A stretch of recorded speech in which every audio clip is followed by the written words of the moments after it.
From the award-winning Voice, this is a Voice News FLASHCAST.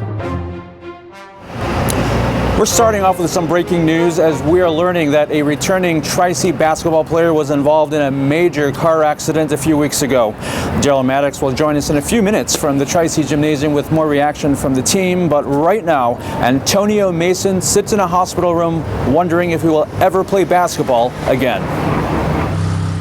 Cable crews are still attaching wires to a new pole that replaced the one knocked down by Antonio Mason's car, which split it in two and ejected the Tri-C basketball player after he was slammed into by a speeding car. It was really hard to hear because I've been knowing Tone about close to 3 years now, and it hurt my soul to know that such a life-changing accident happened to him. Pieces of car still on scene 3 weeks later after police say 23-year-old Xavier Lindsay stole a car and was driving drunk down this 35-mile-per-hour road at nearly 3 times the speed limit. Coach told us we couldn't believe it was true, but when we seen the car and everything, it was just in shock. It was in the wee morning hours of a Sunday morning when Antonio was driving this way on Kinsman Road.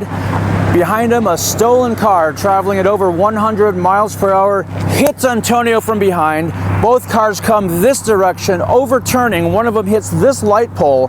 Antonio's car down there split in half with Antonio ejected. The second-year guard recruited from Glenville had basketball dreams to carry him to a 4-year school.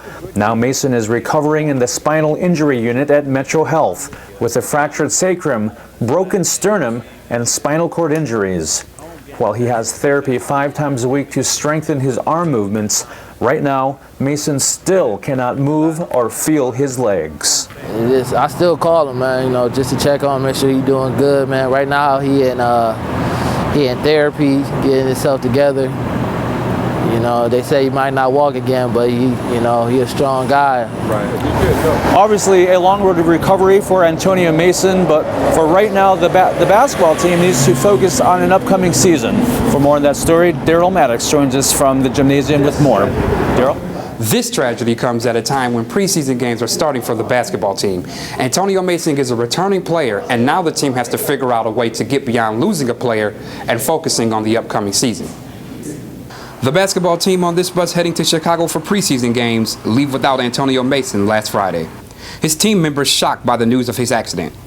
Sunday after our scrimmage, he called me and explained to me what had happened to him, and I just was devastated, shocked. Solidarity took precedence among team members. This shirt, a sign of team support, Stand for Tone, will be worn as the team warms up before game time.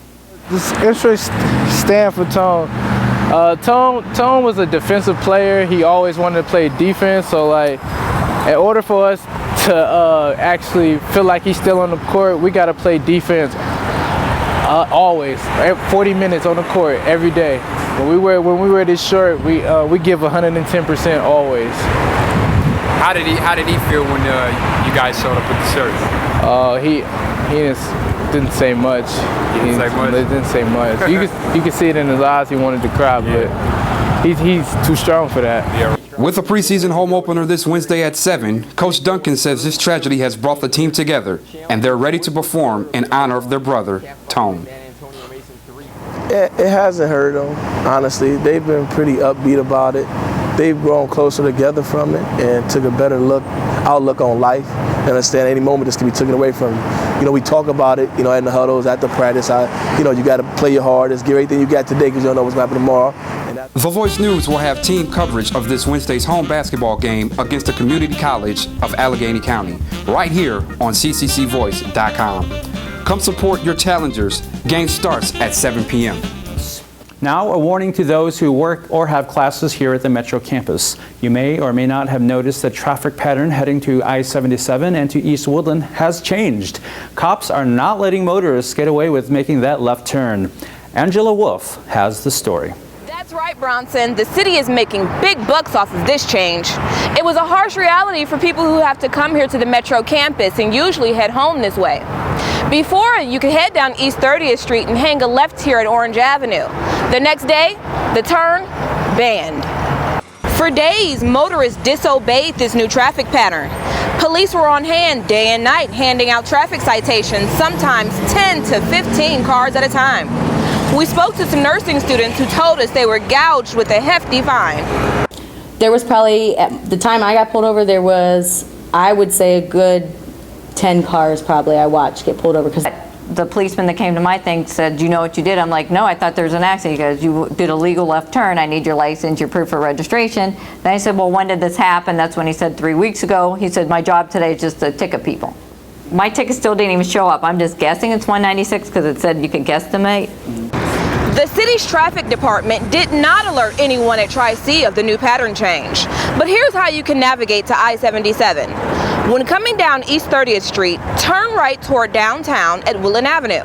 Stay to the left. About a half a mile down, there's a dedicated U-turn to eastbound Orange. Continue forward to I-77 or veer left onto Woodland Avenue. As you just saw behind me, people are still risking the turn here at East 30th and Orange Avenue. But beware, the cops are watching. I'm Angela Wolf, reporting from the campus district for the Voice News. Finally today, there will be a community meeting to talk about the RTA possibly closing the rapid stop closest to the Metro campus.